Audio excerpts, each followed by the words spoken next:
think we have to have another time, and maybe we'll do more of a deep dive in that and talk about your experience. Maybe we'll share our experiences, how we came out of certain struggles. For sure. Thank So you. welcome back to the show, our first revisit. For me, I have never been someone who's experienced like anxiety or, I'm social.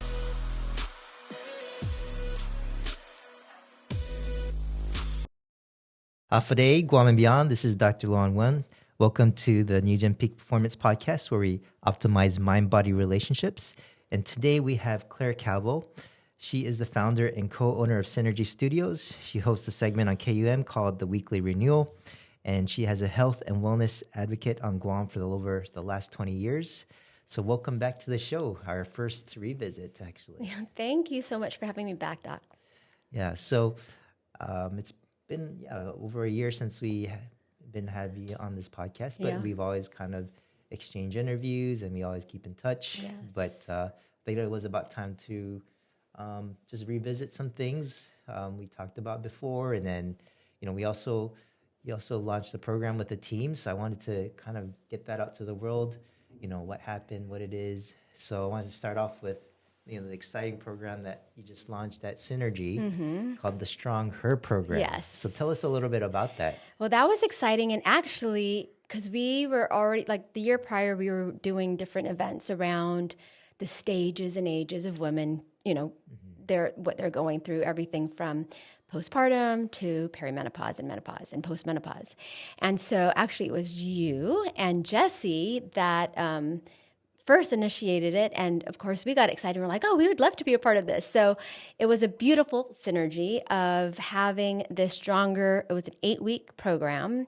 And it was a holistic approach. I think what made it so powerful is offering women a holistic approach to where they were in life and their health and wellness. So we had the nutritional component, of course, from you as well as Jesse. He provided the meals as well as the fitness. So he also had 4 days a week. He had a specific strength and some cardio classes. And he had 6 days a week of the meal prep. And then we had, of course, you came for all the information for discourse and doing obviously the medical portion of it, as well as some of everything else with supplements and nutrition. And then with Synergy, we held space for providing the meditation. I teach yoga throughout the week, so we offered that as well. So I think this holistic approach of offering women something where it's like, because we're not separate, right? We're having these physical, mental, emotional issues with our hormones as we get into this perimenopause phase. And I really feel it was a great success. Midway, women were already feeling the more energy, the different things you hear. Again, most people think it's just hot flashes and mood swings, and no, when your hormones are dipping, right, you experience so much more than that. Right. So a lot of women halfway through were already feeling great benefits. Yeah. So it's kind of, I was also curious, why was it kind of something you've always had in mind to launch something like this, and what was, I guess, the real push for this?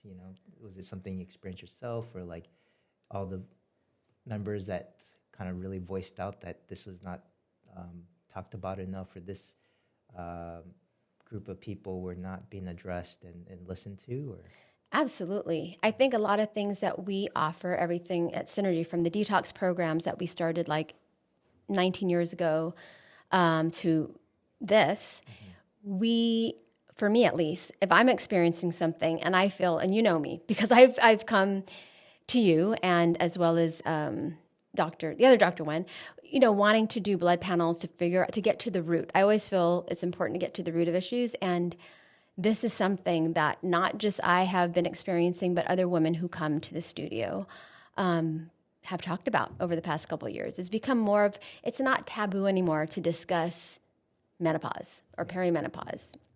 And so I think it's important that these discussions are happening. And because of the discussions and this being brought up, where we find a demand, we're going to supply. And so that's what it came down to.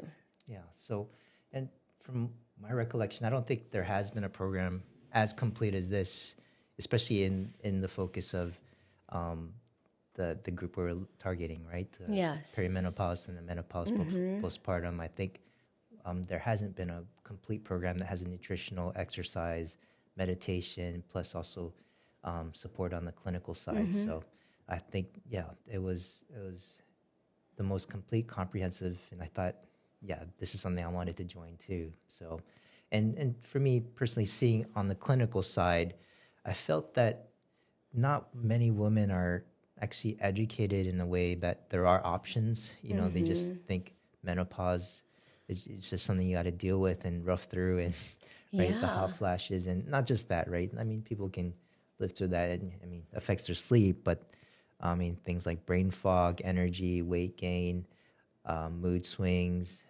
sometimes joint pains. So a whole list of symptoms that they may not be aware of that are tied to menopausal types things. And, you know, they don't know all the options. And sometimes, and it doesn't always have to come to hormonal treatments. Like sometimes even the base level of taking care of the nutrition and the exercise is enough. Even some of that weight loss, because some people could be estrogen dominant, and that can throw things off, and that can be a cause for weight gain, or just if you have extra body fat, that can cause you to have extra estrogen, which is not in balance with your progesterone, that could throw things off. So just even the weight loss and that can help sometimes in those symptoms. So, or even something is at night, take magnesium. A lot of people don't even realize that does actually help you rest. Yeah, and it's one of the more common deficiencies, but not many people supplement that. Right. Know. And yeah, and the other thing I've noticed is on Guam, I think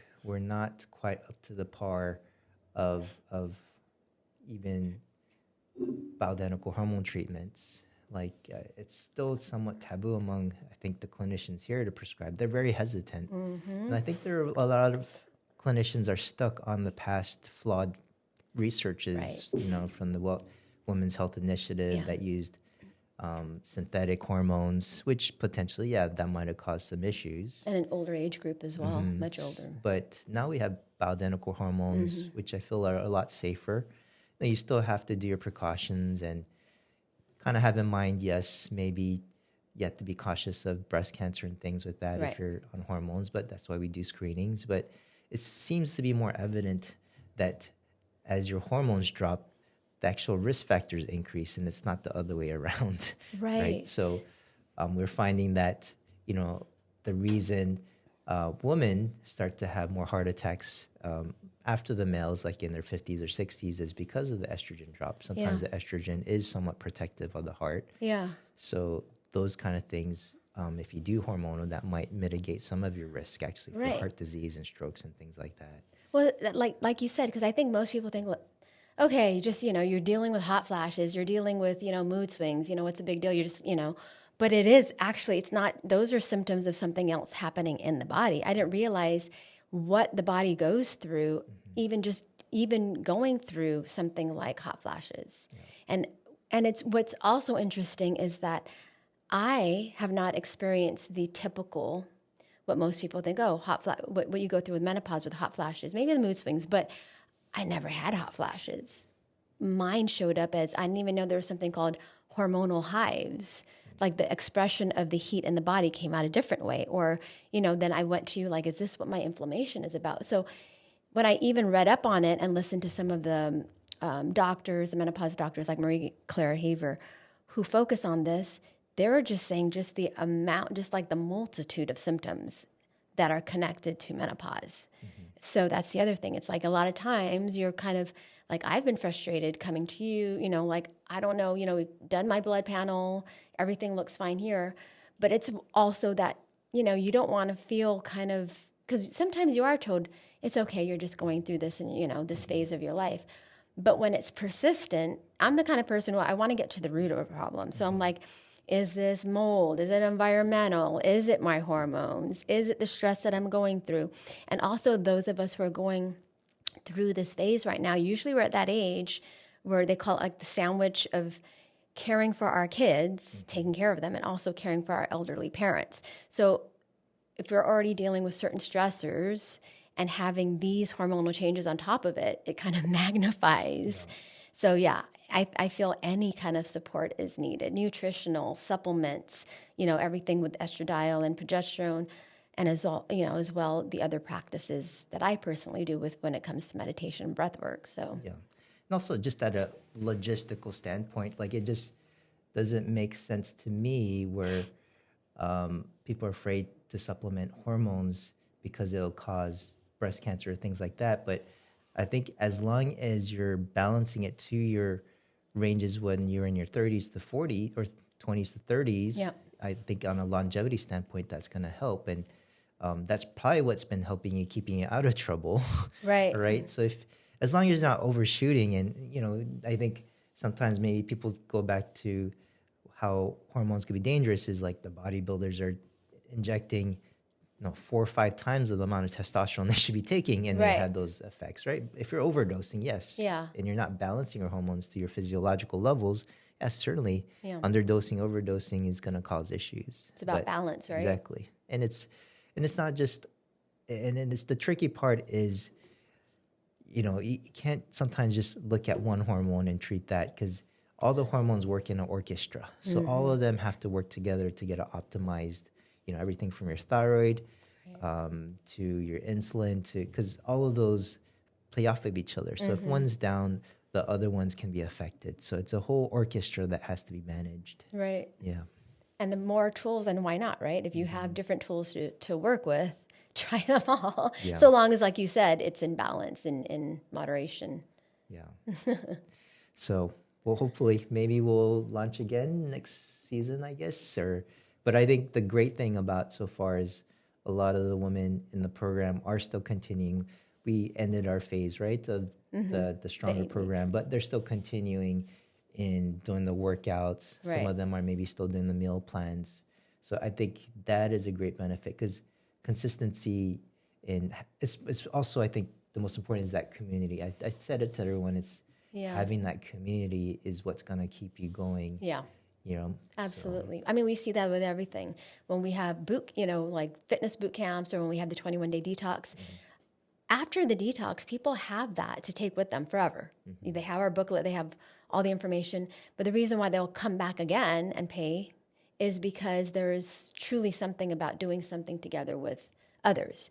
The accountability. Yeah. And, it's exciting to do things in like a group setting. So it helps keep you accountable, but it also helps keep you inspired and motivated. Yeah. Yeah. So any other feedback you got from the clients from So apparently, according to Jesse, because I guess you and him have been seeing the pre and the post, weight loss, so losing fat, gaining muscle, better sleep quality. And we hear this a lot lately, regulated nervous system. And, some people are like, well, what is a dysregulated nervous system? Well, I think a lot of times it's feeling, because the other thing is how we respond to stress. Yeah.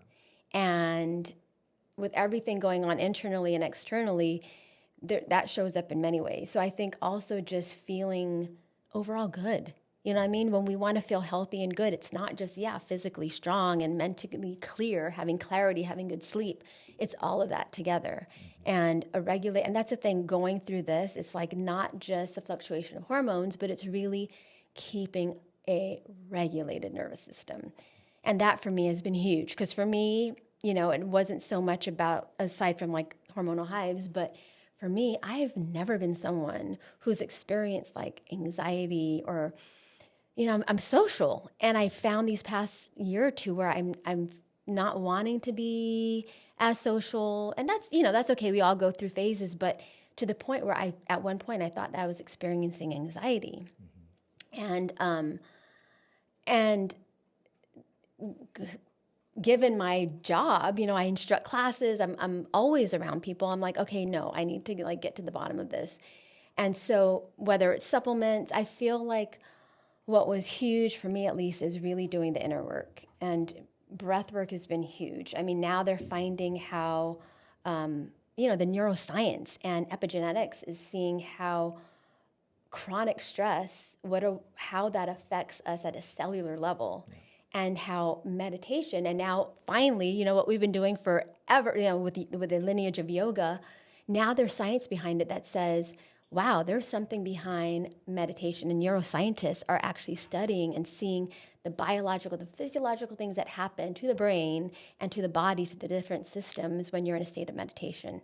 I just came back from a Dr. Joe Dispenza intensive, and it was incredible. We did like pineal gland meditation. So we're sitting there for 5 hours, and time is no longer, if you told me you're going in for a 5-hour meditation, I'd be like, nope, sorry, I'll come back later. But we went into it not knowing. And we started at 4 a.m. And when we were done at 9, we were all amazed. Like, I'm a very hyper person. So for me to sit and meditate for 5 hours, I never thought it was possible. But coming out of that, something, I feel like at a cellular level, something switched within me. They talk about gene expression, right? And turning on and off certain genes. But I do feel the incredible power of, or even just breath work. I know my sister Rena teaches a dynamic breathing. We just had Donica Beneventi here on Guam. And it's I'm used to pranayama, which is more of like getting ourselves from sympathetic to parasympathetic nervous system and just slowing things down. But with this dynamic breathing, it's very much like the holotropic breathing, like Wim Hof. Yeah. So it's more activating, but it gets you to a whole other, then it deals more into the bioenergetics of breathing into areas and releasing trauma and stuff, and stuff like that. But I feel, for me, it's incredible to think that we have an internal pharmacy. Yeah. And of course, not to take away, trust me, I still use my estradiol, I still take my progesterone, but it is so liberating and empowering to know that we have this internal pharmacy. Yeah, and I think that's certainly underrated by a lot, and we underestimate the power of our pharmacy in our body. Yeah, and also what our mind can do to heal our body. So, yeah, absolutely. Yeah. So the power of I don't know. I guess when you say more of that, I think I just never got into that habit. I do. Neither did I. Yeah. Trust me. People presumed because I teach yoga, they're like, oh, I'm such a hyper person. It's always been, I'm like, oh, I'm going to do a running meditation. And so, and you could do that too, right? There's all different kinds. So now when I run, I used to like put myself in meditation. I'll like say the rosary, or I'll listen to the Joe Dispenza meditation. But there is something to even just sitting and being like using your breath. Because in yoga classes, I usually begin with very short meditation, and I end with going through the chakra alignment and breath work. And that's very abbreviated, but just expanding that has really, I feel, grounded me a lot and balanced me out a lot. Okay. I mean, that seems somewhat methodical and a little bit complex. Like, do you have like a beginner or something that just, the audience that just wants to kind of dip their toes into meditation? Do you have a breathing technique, like a box breathing or something you'd recommend, or when to do it? It's like sometimes I tell my patients, okay, maybe, yes, you're busy, you got kids and things, so maybe do it on your way to work, at least the breath work. Yeah. Right? But is there a breathing cycle that might be good for a beginner to start? Well, I think, like you said, the box breathing is excellent. I mean, obviously, there's certain things like we do the alternating nostril breathing so you inhale one side, hold, and exhale, and you can look it up on YouTube. It's alternate nostril breathing, but basically bringing balance to the left and right hemispheres of the brain. But box breathing is great, if you're just wanting to start to get into it.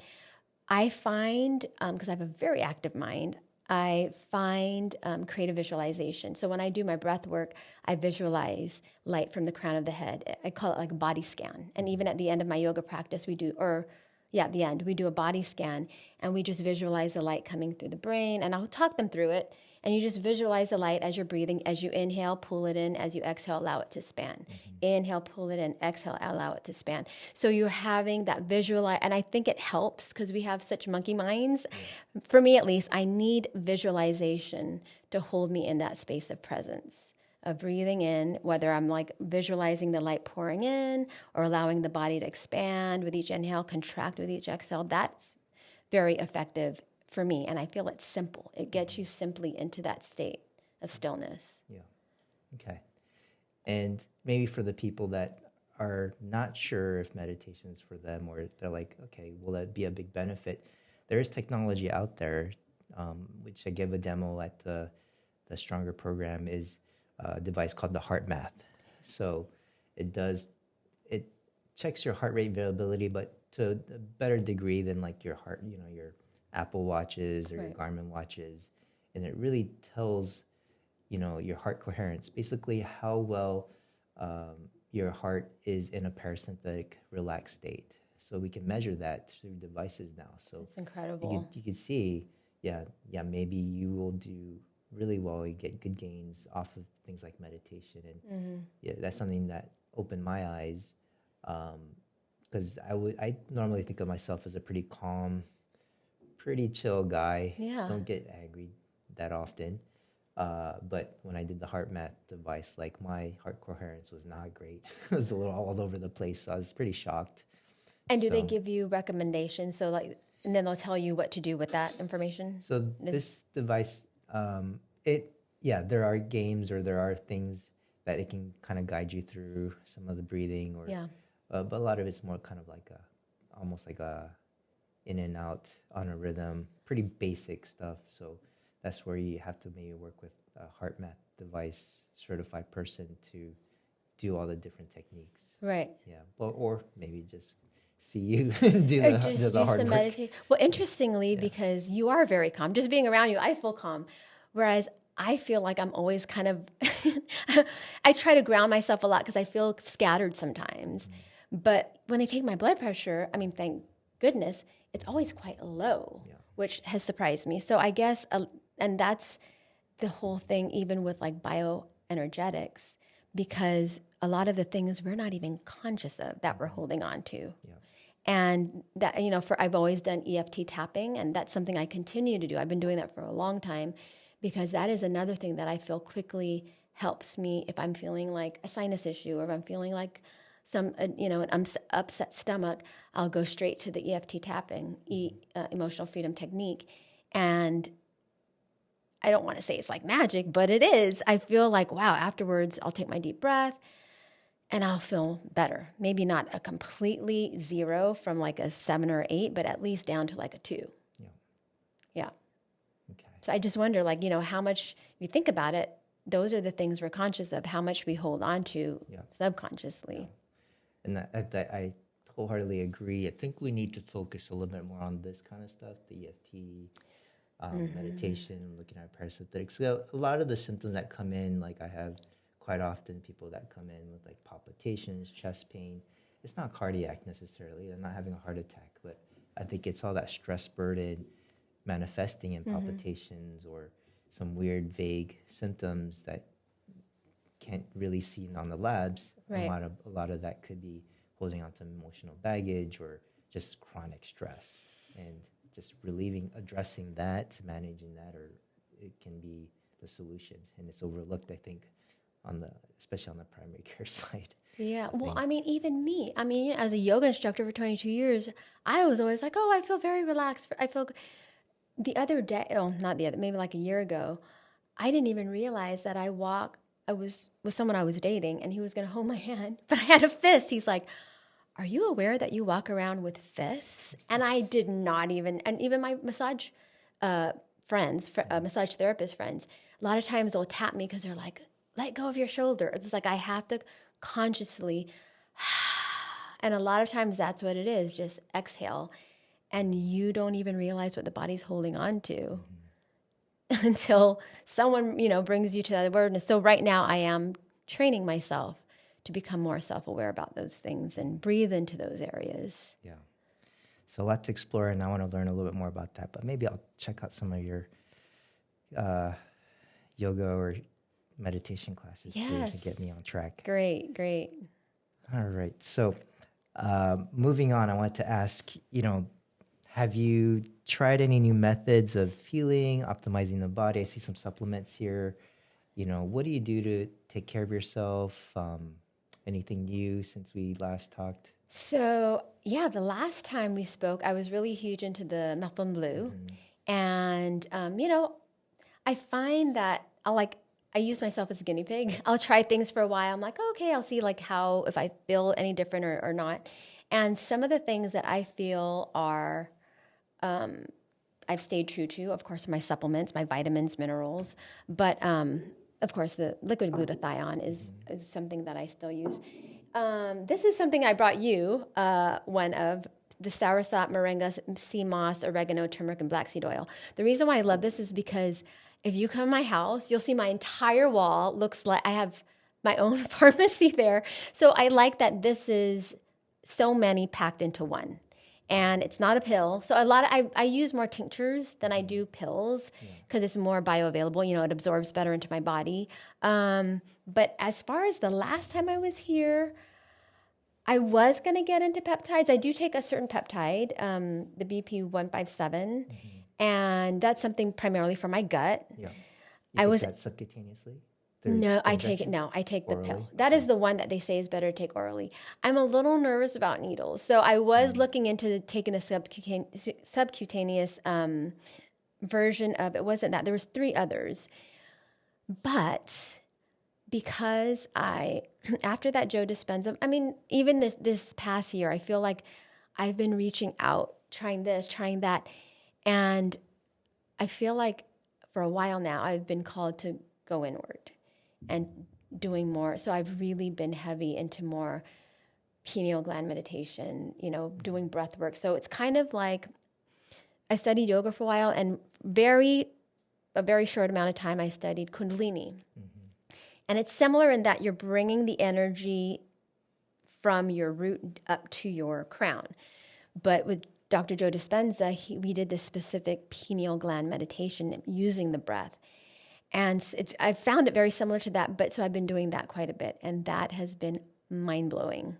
So you are meditating, and again, with a creative visualization, but drawing the energy from your root, and you're actually pulling in all the chakras going all the way up to the pineal gland. And once you get there, so yeah, more breath work, meditation lately is what I've kind of been focusing on. Yeah.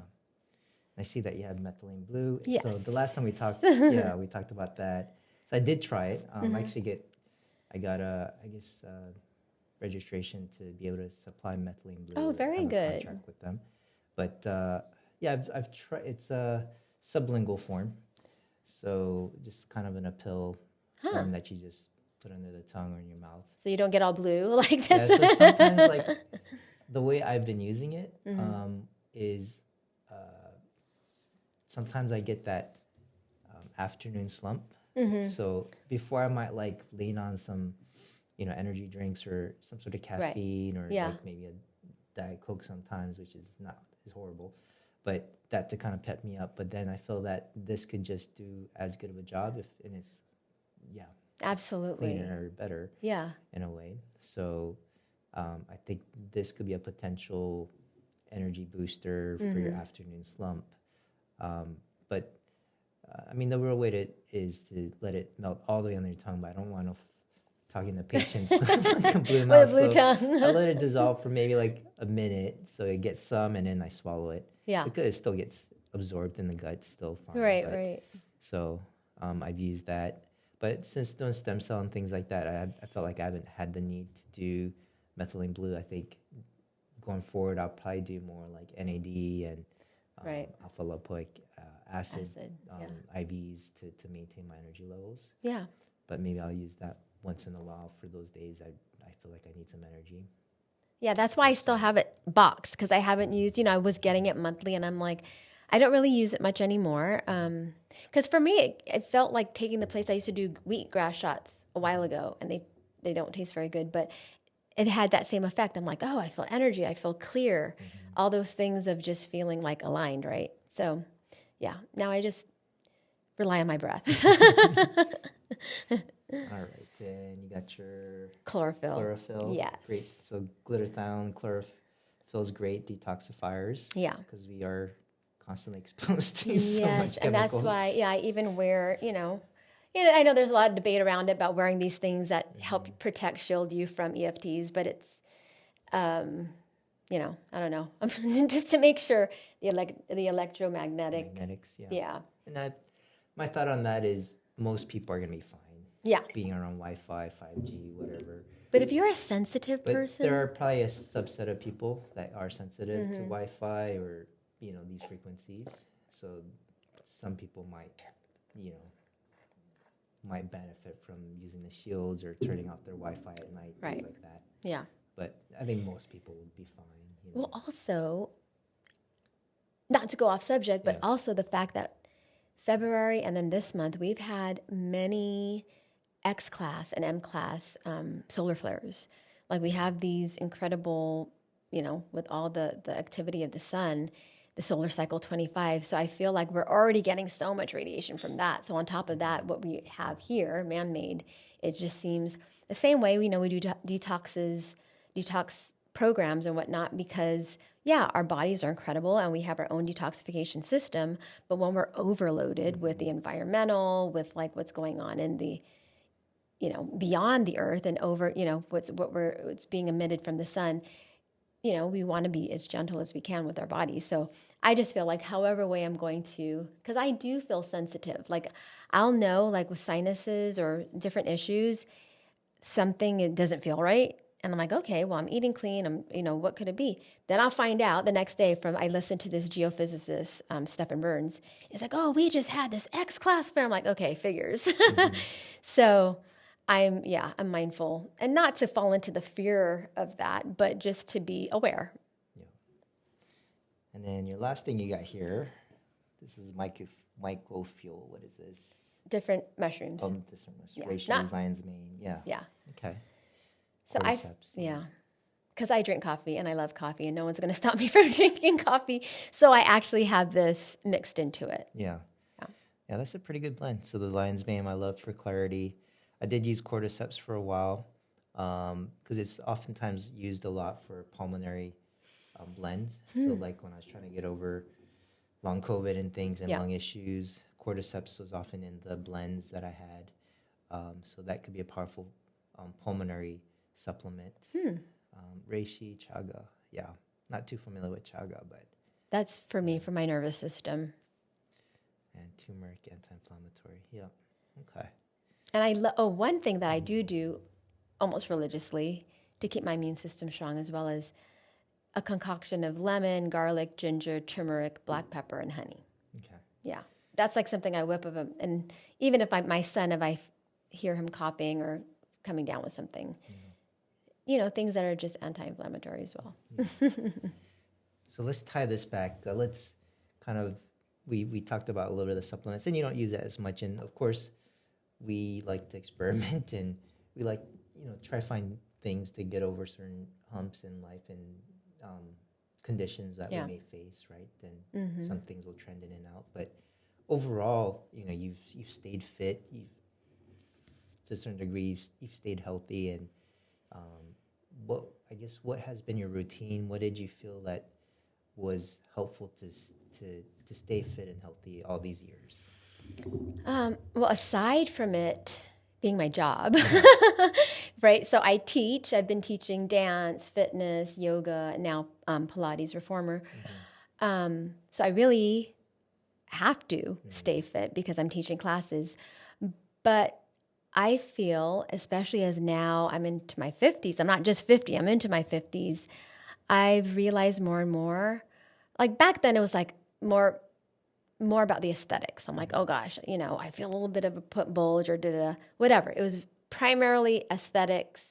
And now, although, of course I still care about what I look like, but now I just want to feel good. And I think a few years ago around like pandemic time, I was still feeling about 2-3 years ago, where I started feeling like it's age, Claire, that's why feeling more achy, getting up, feeling tired. I'm like, this is odd. And so I took a deeper dive into, because this is not always, I'm not always so stringent about what I'm eating and exercise. Yes. I either run every day. I feel like I need to sweat every day. because our biggest detoxification is our skin, Pores, yeah, right? skin, yeah. So I have to sweat, and if I don't get a chance to sweat, I will go into the far infrared sauna if I'm not working out. And every morning, I have a ritual. I'm religious about waking up, immediately praying and meditating, drinking water, and then after that, I do my lymphatic massage throughout my body. So having those non-negotiables, it's like, okay, you wake up just like brushing your teeth. This is what you do. Non-negotiable, I'm going to sweat today at some point. Even if my son is playing soccer and I didn't have any time during the day, it's blazing hot at 4 o'clock, but I'll still go running at the track where he is. So I think if you just hold your standards high enough to do the things that you need to do to stay feeling good, because it is an absolute privilege to grow old. I used to kind of fear like, oh man, the wrinkles, the, white hair. And before my dad passed away, years before, because he had, dementia, Alzheimer's, he always had these nuggets of wisdom, like he just one-liners. And he would say, sweetheart, I'd rather grow old than die young. Because, I'd be like, oh my gosh, look, I have a white hair or whatever. Complain about something that not everybody is blessed to receive, things that as you grow older, you get. And so I think a lot of it is mindset. If you wake up immediately, like that's what I do in prayer and meditation.